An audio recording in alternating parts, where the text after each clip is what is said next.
All right, now let's discuss a very important topic under IAM, that is IAM policy. In the context of AWS IAM, an AWS policy is a document that defines permissions for an IAM identity.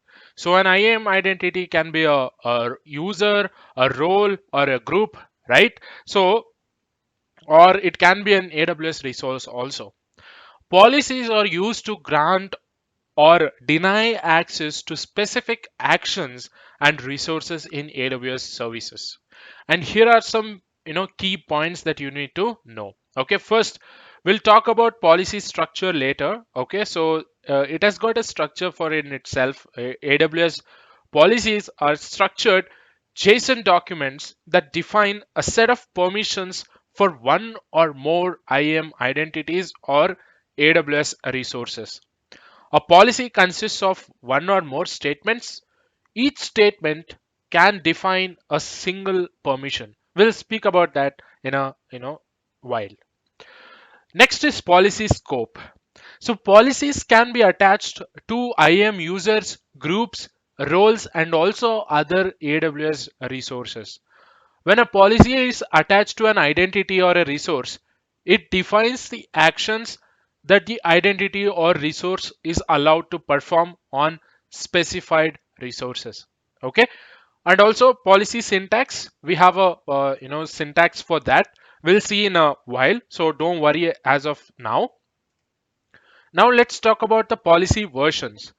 AWS policies can have multiple versions, which allows you to update policies over time while maintaining the ability to roll back to a previous version if needed. Now let's talk about the policy best practices.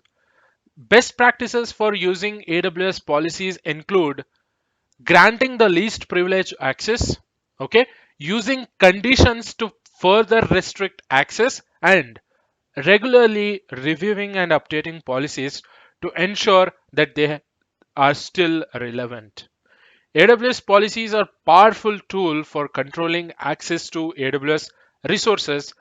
By using policies, you can grant permissions to specific actions and resources on an as needed basis, right? Which helps you to ensure the security and integrity of your AWS environment. Policies can be used in combinations with IAM roles and groups to provide a granular and secure way to control access to your AWS resources. Okay, an example policy would look like this. It has got a version, it has got a statement, and all those things. We'll go one by one. Let's consider version. What is a version? If you see here, it is a JSON document, right? Let's see what is a version. Policy allows the user to perform three actions. One, this policy, the particular one that you are seeing, it is allowing the user to perform three actions, that is list, get, and put on an AWS S3 bucket named example bucket. The policy is structured as follows. First, it contains version, which means this specifies the policy language version, which always set to 2012 1017. It should always be this one, the version.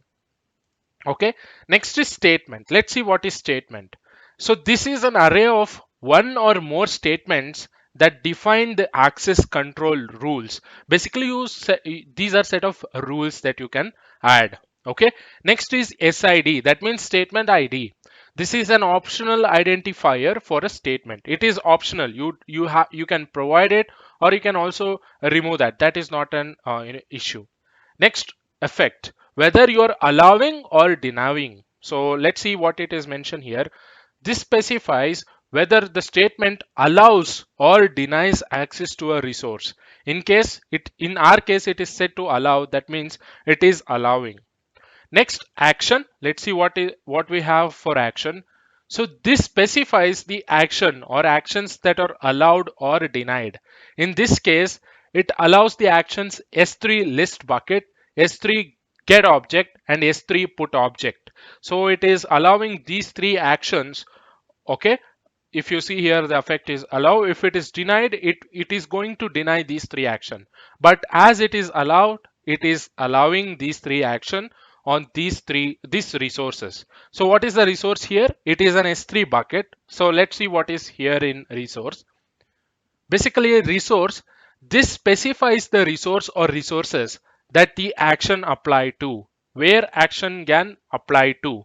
So in this case, it allows access to S3 bucket, as example bucket, and all the objects within that bucket, right? This policy is an example of a simple S3 bucket access policy that grants user a permission to perform certain actions on the bucket.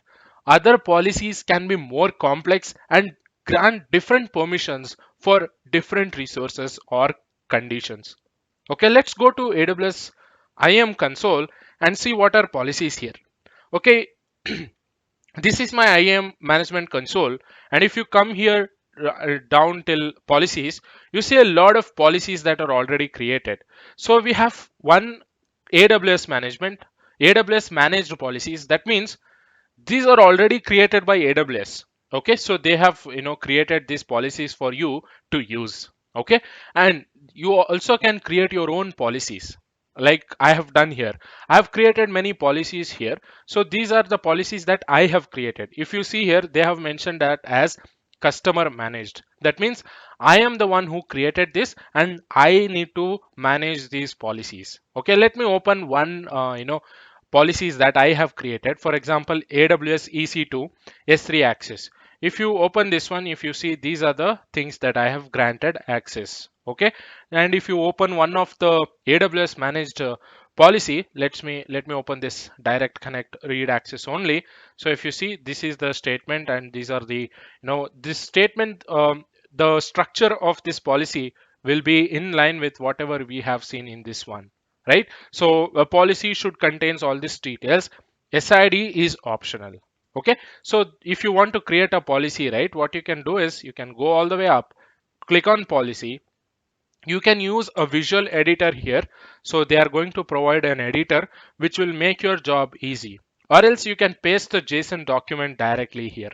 Okay, so if you are good enough in writing policies, you can directly write it in JSON format, or if you want to use a visual editor, you can do that here. For example, let us create the same policy here. So you can select we are dealing with S3. So I'll just type in S3 here. Okay, I'll select that S3 object and whatever the actions that you want. For example, I'm going to give S3 list bucket, and also I will give you S3 read actions. Okay, I'll just say get get bucket. Do you see get bucket here anywhere? So you can specify. There are, if you see here, get bucket is there. You can add the different actions that you want for your policy. Okay, based on that, it is going to create a, policy for you, and you can attach that policy to an AWS identity, can be an user, group, or a role. Okay, so this is how you create policy in AWS IAM. I hope this is clear for you.